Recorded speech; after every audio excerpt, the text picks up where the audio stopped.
أعوذ بالله من الشيطان الرجيم بسم الله الرحمن الرحیم. باب صلاة الخوف باب ثابت دی په بیان کې د لمانځه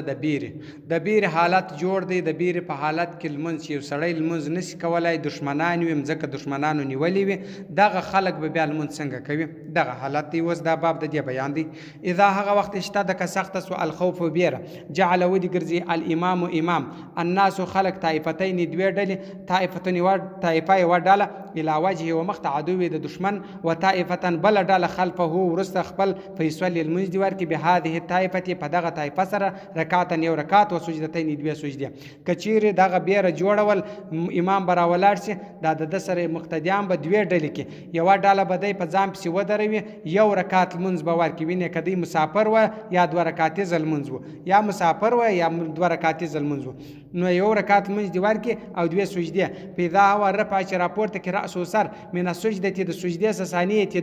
د دومي سجده چې سر راپورته کوي مزت ولاړه د سي هذه الطائفه دغه ډله چې په دې یو رکعت منځ وکي الى وجهه و مخ عدو د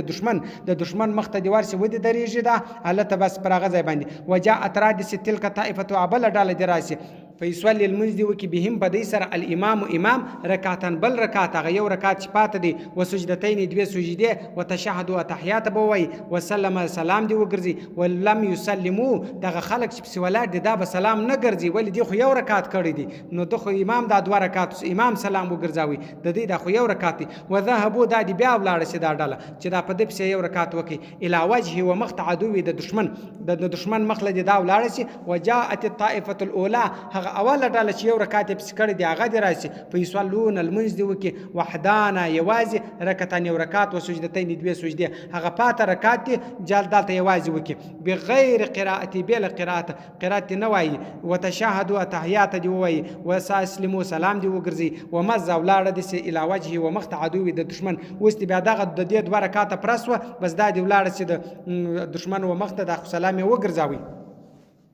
وجاءت رادس تلك طائفه غبل طائفه چې هغه یو رکعت کړی دی الاخرى غبل فيصلون المنځ دی وکي رکعتان یو رکعت و سجدتين دوی سجده بقراءه په قرات سره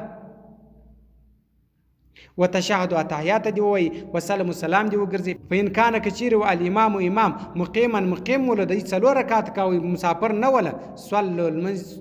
صلى المنځ دی وکي بطائفه الاولى په اوله ډله سره رکعتین دوه رکعت او بثانی په د دومه ډله سره بیا رکعتین دوه رکعت. نور هغه ترتیب دی خالد دوه رکعت ورکي هغه ته خو یو رکعت کوي یو رکعت به وی ډل تور کې هغه ولاړه د دشمن مخله بیا بل رال ابل ته بیا یو رکعت ورکي بیا ولاړه د دشمن مخله بیا بل رال. دا د څلور رکعات المنځ چې دی مقیم مسافر نه وي دا بیا دوه رکعت ورکي دوه رکعت به یو ډله تور کې هغه ولاړ سي د دشمن مخله بیا به دوه رکعت ابل تور کې هغه ولاړ سي د دشمن مخله بل براسي. وبالثاني او په دوم کې رکعتین دوه رکعات ويصلي المنځ بکی بطائفه الاولى په اوله ډله بسره من المغرب د ماښام رکعتین دوه رکعات کده ماښام منځ خو درې رکعات دي دا په اوله ډله ته دوه رکعات ورکی وبالثاني په هغه دوم باندې رکعتین او رکعات هغه دوم ډله ته هغه دوم طرف ته بیا یو رکعت منځ ولا يقاتلون جنگ بنکي په حال صلاتي په حال کې د المانځه د جماعت په حال کې خدای په المانځه کې دي قسم د دشمن مخ ته ولاړ خدای په المانځه کې دي به جنگ نه کوي په د حالات کې. فإن قاتلوا کې چیر جنگ وکي بطلت باطل سو صلاتهم منځ دي المنځ ولاړي کې جنگ وکي په حال کې د المانځه کدي جنگ وکي بس منځ ولاړي. وینشته د سخت سوال خوف بیر سوال المنځ دی وکي رکبان پس پر دي سره وحدانا یواز بیر ډیر سخت سو ډیر بد حالات جوړ دي نو المنځ دی بیا جلا وکي هر یو د پر خپل دابا خپل شی چې ور سره دی پاغه کې د سپور وي پر هغه باندې بیا د خپل منځ جلا وکي.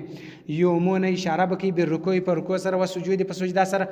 په اشاره د المنځ کې اله ای جهه ور طرف ته شای خوښ شي ګوره دا نه غواړي چې خامخا به مخ د قبله او خاطي ول دي د بیر په حالات کې د دې سره جماعت نشي کولای نو بس جلا دی چې هر طرف ته مخې بس سید. و اذا هغه وخت لم يقدر کې قدرت نه درلودي على توجه پر مخ ګرځول ال القبله او قبله ته ګوره کې د قبله د مخ ګرځول طاقت نه ولو نو خدای د دشمن سره په دغه بیر په دغه حالات کې دي نو دې ته دا طاقت چې د مخ قبله ته وګرځي نو د قبله د مخ ګرځول قدرت کې نه درلودي بیا د دې لپاره جایز دی روا دي. صدق الله العلي العظيم وصدق الرسول النبي الأمي الكريم ونحن على ذلك من الشاهدين والشاكرين والحمد لله رب العالمين.